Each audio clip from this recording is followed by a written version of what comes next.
Hey guys, happy Sunday to Girl Friendly Drama Queen and welcome back to the channel. Here we talk about all things Asian drama related, mostly Korean dramas. And in this video, I'm going to be listing 10 of the latest K-dramas that you might have missed.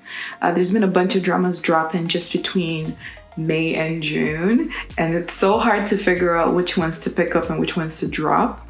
So I'm going to go through some of the dramas that I maybe checked out but didn't quite finish. And then we can kind of just community compile what we thought on these dramas if you have actually watched them. Let me know in the comments what you thought about them.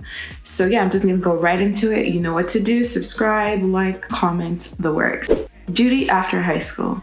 Okay, so in this drama, you have a world where horrifying alien eggs suddenly start raining down from the sky. They hatch into these creatures that eat humans. So the military is panicking and they fear that they can't handle the invasion alone. So they basically make it a mandatory military service for third-year high schoolers. So imagine you're like a high school senior with only like 50 days left before your entrance exams. You are just thinking about how you're gonna get into university, but then instead of reading, you're thrown into military training in your school's playground. So yeah, that's what this drama is basically about. I did catch a few episodes. I think if you liked All of Us Are Dead or like those zombie disaster worlds type shows, this is very much up the alley, and it is a shorter watch. There's a second season that is already out. It's already completed. I will get back to this one when I'm more in the mood for a genre like this. The Secret Romantic Guesthouse. This one follows Yoon Dan-oh, who used to have a comfortable life as the beloved youngest daughter of a rich family, but now she's running an inn supporting her family, and the inn hosts scholars that are studying for important exams. So she comes across three scholars, Kang-san, Kim Si-yeol, and Jung Yoo-ha. They all have secrets, and meanwhile, she's trying to figure out the real identity, like which one of them is a prince, Lee So, who went missing 13 years ago. So this is more of like your historical romance genre. Finland Papa. Finland Papa follows a woman named Liuri. She is devastated by her grandmother's death. So she interviews at a cafe called Finland Papa, where the staff shares a meal with her as part of the interview. She does get the job, but then she discovers that no one knows who Papa actually is, like the name Papa. The staff must take on family names and eat together for like family harmony. And so this whole thing reminds her of her first love.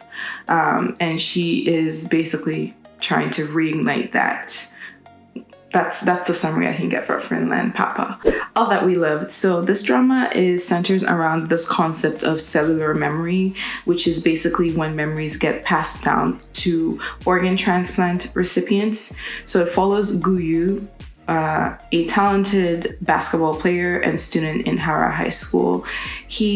His life takes a turn when he donates his kidney to his friend Junhee, and suddenly he finds himself in a love triangle with his friend competing for the affections of the school's top student. And this is all because of that like transplant, the memories transplant situation.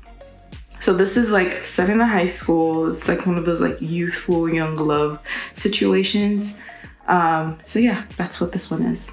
Oh Young Shim.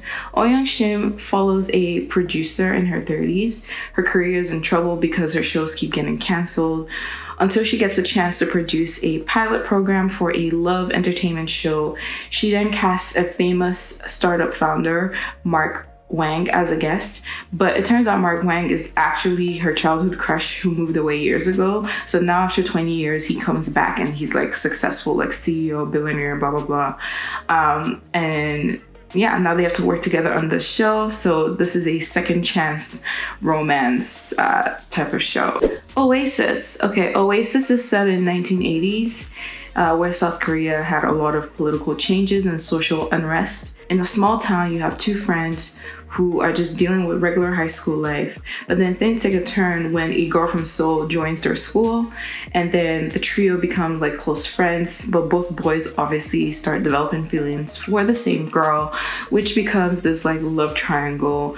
But then their lives are disrupted by this tragic event involving one of the boys' family, which is pushing them more towards a life of like violence and revenge. So this is like complicated romantic drama. Stealer is a Ju-won drama. It's a captivating story following a skilled thief named Skunk.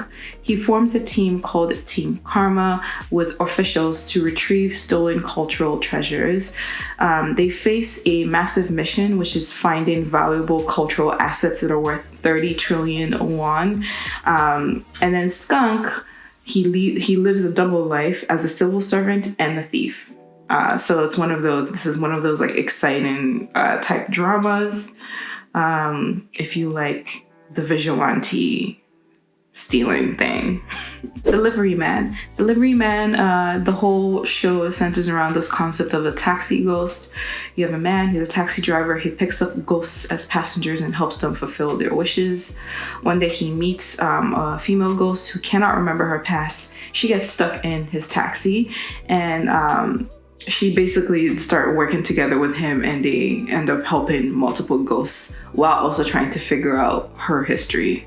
My Perfect Stranger, it follows a man, a news anchor, and an employee of a publishing company, the girl, and they unexpectedly travel back in time to 1987, where they're investigating a serial murder case while the woman is trying to stop her parents from being married. She's trying to like save her mom the heartache of what the relationship becomes. But they soon realize that their goals are connected and they're trying to uncover the truth of the past. Battle of Happiness.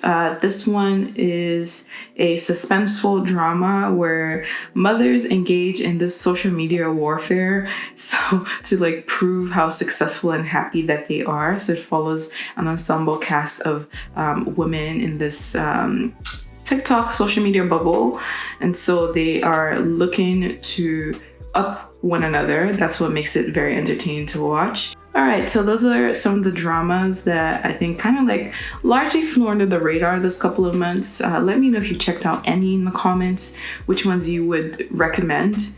Right now, I can't recommend too much because I've only seen snippets of each. But I would say I'm definitely gonna go back and finish Duty After High School.